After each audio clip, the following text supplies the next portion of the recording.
नमस्कार, जय जोहार। योजना अपडेट के इस चैनल में आपका स्वागत है। देखिए, आज हम बात करेंगे कि आप अपना नाम पात्रता लिस्ट में कैसे चेक कर सकती हैं। और आप ये क्यों चेक करेंगी, क्योंकि मेरी बहुत सारी बहनों के साथ ये प्रॉब्लम आ रही है कि उन्हें बहुत सारी किस्तों की राशि प्राप्त नहीं हुई है। लेकिन मैं आपको ये जरूर बता दूंगी कि पात्रता लिस्ट में जाकर आप अपना नाम कैसे चेक कर सकती हैं। लेकिन उसके पहले एक जो बहुत बड़ी अपडेट सामने निकल कर आ रही है वो ये है कि एक पलामू जिला है, वहां के लोगों को अभी जाकर जुलाई की किस्त मिली है। तो हो सकता है इस किस्त मिलने में आपको लेट हो रहा है। देखिए, मैं आपको एक चीज बताती हूँ। सरकार ने फंड रिलीज कर दिए हैं नवंबर तक के। पर होता यह है कि जब सरकार या राज्य सरकार जब फंड रिलीज करती है तो अब वो जाएगा जिलेवार। ठीक है। जिलेवार जाता है तो जिले से फिर आप लोगों को आवंटित होता है। तो उसके लिए 7 से 10 दिन का समय लगता है। लेकिन इनके भी अपने कुछ इंटरनल मैटर होते हैं, जिसमें पैसा रिलीज होता है, जिसमें फिर आप लाभार्थियों को भेजना होता है। उसके अपने कुछ इंटरनल प्रोसेस होते हैं, जिसकी वजह से हो सकता है पैसा रिलीज होने में या जो भी उनके तकनीकी रीजन रहे होंगे, मुझे नहीं पता। बट किसी भी तरीके से ऐसा हो रहा है कि कुछ कुछ लाभुकों को या कुछ जिलों में अभी भी 12वीं किस्त नहीं भेजी गई, तो अब भेजी जा रही है।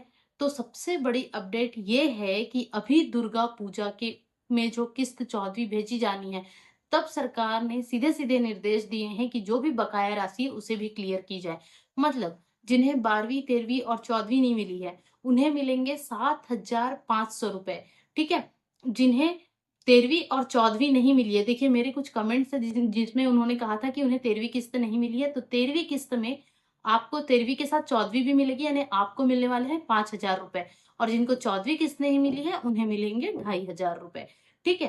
तो ये जरूर हो सकता है कि जिलेवार आपको थोड़े लेट से पैसे मिल रहे हों, लेकिन आपको पैसे जरूर मिलेंगे। देखिए, मैं यहाँ पे एक जो भी मीडिया रिपोर्ट्स आई है वो आप स्क्रीनशॉट पे मैं डाल दिया करूंगी, आप यहाँ पे देख सकते हैं कि क्या करंट में क्या सिचुएशन चल रही है।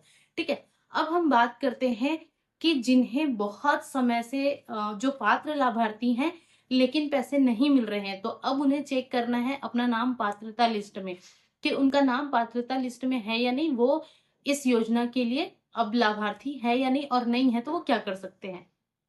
सबसे पहले, अगर मान लीजिए, वैसे लेकिन मैं फिर से आपको एक बार बता रही हूँ कि अगर 13वीं और 14वीं किस्त आपको नहीं मिली है, तो प्लीज आप 26 सितंबर तक का इंतजार कर लीजिए, क्योंकि अननेसेसरी आप वहां तक जाएंगे।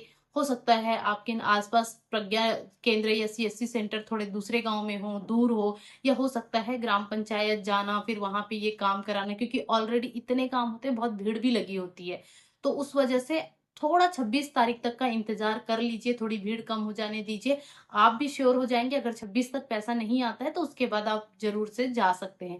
तो ठीक है। अब हम बात करेंगे कि आप अपना नाम पात्रता लिस्ट में कैसे चेक करेंगे। ठीक है।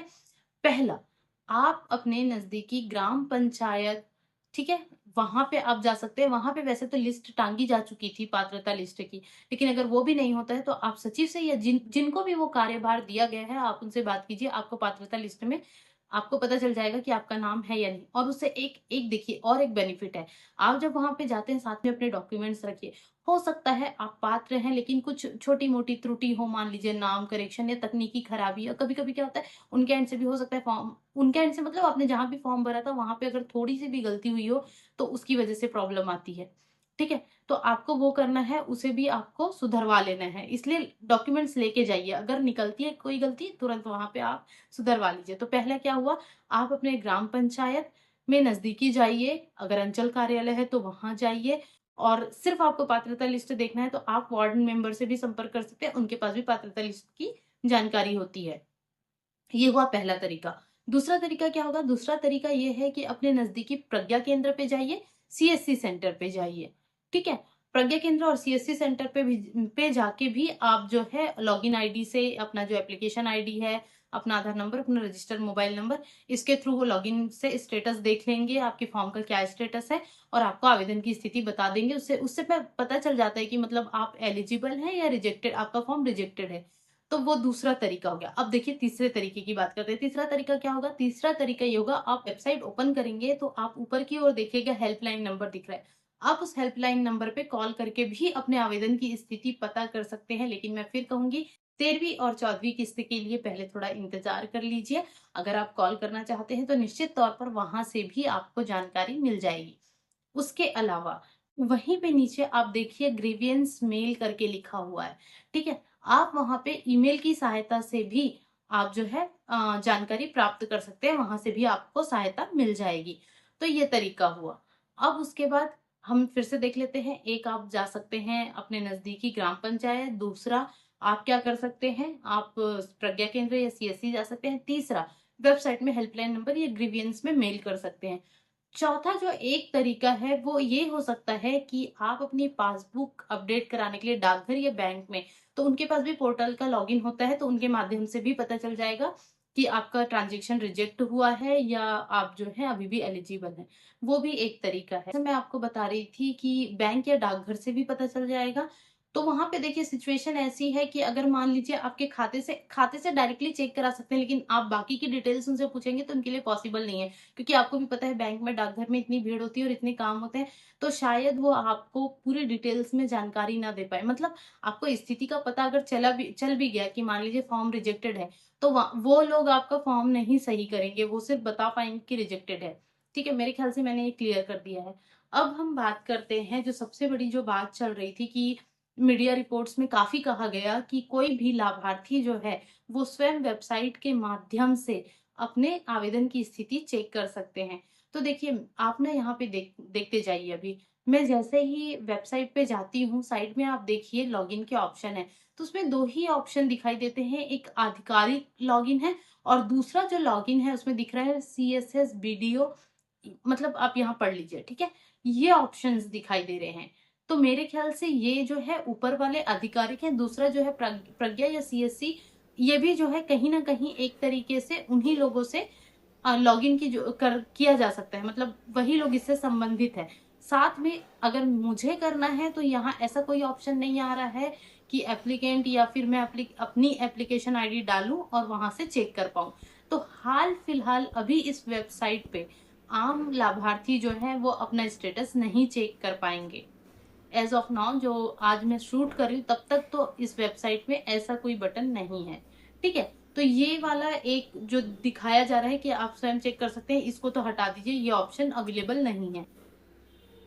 देखिए 13वीं और 14वीं किस्त जिन बहनों को अभी तक नहीं मिली है उन्हें बिल्कुल घबराने की ज़रूरत नहीं है। आपके खाते में अगर 12वीं किस्त आ चुकी है और 13वीं किस्त के लिए आप इंतज़ार कर रही हैं तो अभी भी ज़्यादा समय नहीं हुआ, तो पैनिक मत करिएगा। क्योंकि आपको बता दूँ कि पैसे जो रिलीज़ हुए हैं उसके बाद अभी उन्होंने, मतलब झारखंड सरकार ने स्पेशली निर्देश दिए हैं कि जल्द से जल्द राशि दी जाए और पहले की भी जिनकी राशि रुकी हुई है उसे भी रिलीज़ किया जाए। तो हो सकता है आने वाले 24 से 26 सितंबर के अंदर-अंदर आप लोगों को 5,000 की, कुछ लोगों को 7,500 रुपए की और कुछ लोगों को जिनको ऑलरेडी सारी राशि मिल चुकी है और उनकी 14वीं किस्त बाकी, उनको 2,500 रुपए मिलेंगे। ठीक है? अगर आप चाहते हैं एक बार श्योर होना और चाहते हैं कि आप अपना नाम पात्रता लिस्ट में चेक करें, तो मैंने जितने तरीके बताए हैं, आप वहाँ से चेक कर सकती हैं।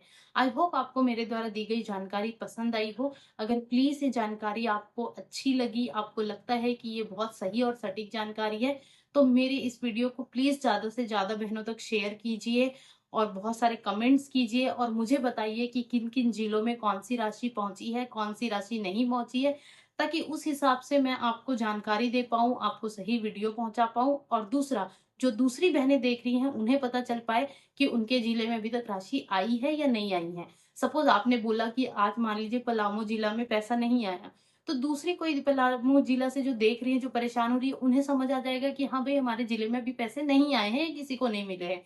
ठीक है? इसका मतलब जिस दिन पलामू जिला में जैसे रिलीज़ हुआ 12वीं किस्त का, ठीक है? जुलाई का पैसा जो रिलीज़ हुआ है, तो वो मिल गया, तो अब पता चला कि पैसा मिल गया।